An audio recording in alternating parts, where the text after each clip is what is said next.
Good evening, everyone. Today I'm just going to make a quick video on finding a wheel speed sensor fault, either with wiring or the sensor itself. Just a really quick tip here. So this unit had the ABS light on. It's not active right now, and the customer said whenever they make a left turn the ABS comes on. So hooked up to it, of course, we got a whole bunch of 71 counts of steer axle left wheel speed sensor. So we know there's an issue with the left wheel speed sensor. So right away, just go over there, check the thing out. Couldn't see anything rubbing, couldn't see any issues with it. So before I remove the sensor connector, because it's a intermittent problem, I don't want to disrupt that. I'm going to test right at the actual ABS module. That way there I can move that connector while watching my readings with my meter hooked up at the module and see if it's that connector causing the intermittent fault or if it's something else.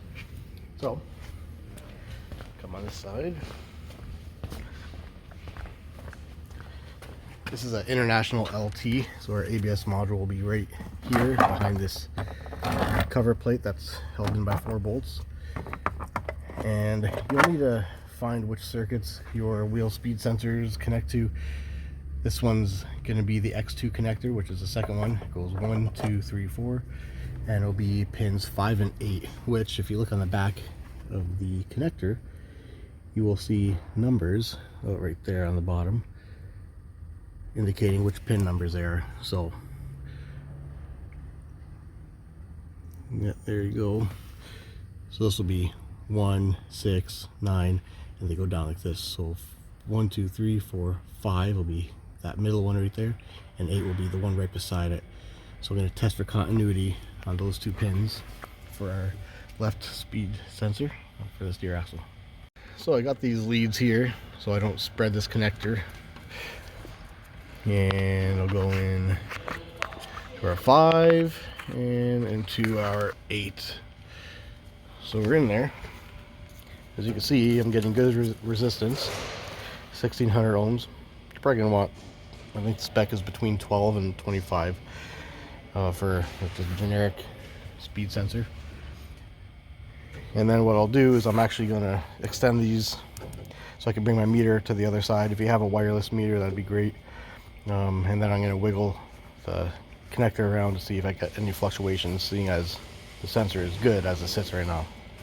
Okay, so I got my leads hooked up there to the module connector, and I brought my meter down here. So what I'll do is I'll just start shaking the wheel speed sensor. There it is down there, and the harness all the way up. Oh, there we go. We got it open when I'm moving it right around here. So probably by that zip tie. Yeah, I move it, it goes open. So this is our fault, intermittent. So I'm gonna move it actually right down here because it connects in back around there. So move it here and see if I can still get the same thing. Which I am getting fluctuations, but it's not going open. So the issues between here and here. Now I could cut all that and try to find out where it's at, but with speed sensors you replace the whole sensor. You don't repair the wiring. You can if you're in a pinch, but that's proper repair. Replace the whole sensor. It comes with a harness, and just connect it in where it connects to the main harness. And so yeah, that works for any wheel speed sensor fault. Basically do the same thing, hook up to the module, or like right at the module before you start wiggling stuff around. That way there you could kind of meet the fault where it's at. So let's say if I would have disconnected the connector and checked, we didn't find any issue with it, plugged it back in. If it was an intermittent connection at the connector, and then I test at the module and I can't get any fluctuations that happen, I just basically repaired it by removing it and connecting it back, then you pretty much disrupt that diagnostic session. So this way is the best way to do it. Hook it up to the module and do a wiggle test on the circuit itself.